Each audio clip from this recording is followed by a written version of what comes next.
સુરત શહેર મહાનગરપાલિકાએ શ્વાનોના ખસીકરણ માટે લાખો કરોડો રૂપિયા ખર્ચ કર્યા છે, છતાં શહેરમાં રખડતા શ્વાનોની સંખ્યા વધી છે, જેને કારણે શ્વાનોનો આતંક યથાવત રહ્યો છે।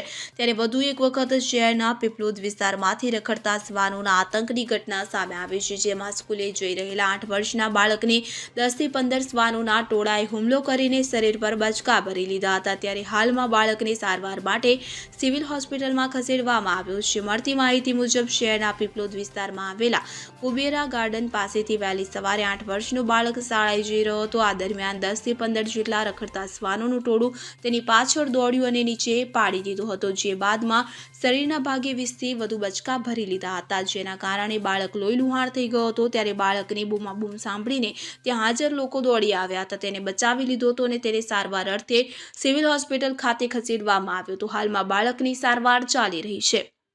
શહેરના પોસ્ટ વિસ્તાર કહેવાતા પીપલોદમાંથી સામે આવેલી શ્વાનોના આતંકની આ ઘટનાને લઈને મહાનગરપાલિકા જાગી હતી અને ફરિયાદ મળતા એ વિસ્તારમાં રખડતા શ્વાનોને પકડવા માટે પહોંચી પણ ગઈ હતી। પણ સવાલ એ થાય છે કે જ્યારે આવી ઘટના બને છે ત્યારબાદ જ મહાનગરપાલિકા કેમ જાગે છે? ત્યારે રખડતા શ્વાનોને પકડીને ગાડીમાં ભરીને મહાનગરપાલિકાના કર્મચારીઓ લઈ ગયા હતા। Bureau report CN24 news. હવે જુઓ દેશ દુનિયાની તમામ ખબરો તમારી આંગળીના ટેરવે। ઉઠાવો મોબાઈલ અને Google Play Store પરથી ડાઉનલોડ કરો અમારી CN24 ન્યૂઝ મોબાઈલ એપ।